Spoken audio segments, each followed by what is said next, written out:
जी जी।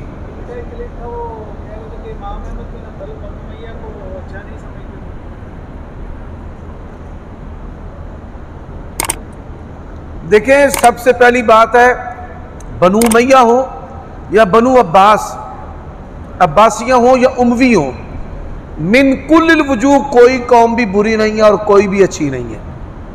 लोग ने अराइयों, शेखों, बट्टों, जटों के बारे में, बल्कि हर कौम के बारे में लोगों ने बुरी मिसाल बनाई है। ये सारी जहालत पर मबनी बातें हैं।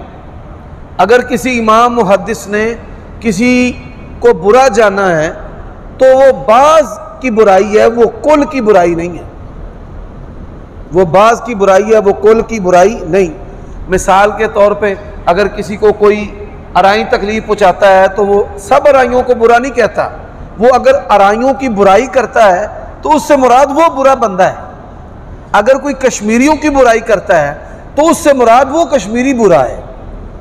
इससे मुराद पूरी पूरी कौम बुरी नहीं है। हर कौम के अंदर अच्छे भी होते हैं और बुरे भी होते हैं। और बुराई के वक्त जब कोई बुराई करता है तो इससे मुराद सारी कौम नहीं होती, इससे मुराद फर्द वाहिद, वो ज्यादती जो करने वाला है वो बुरा होता है।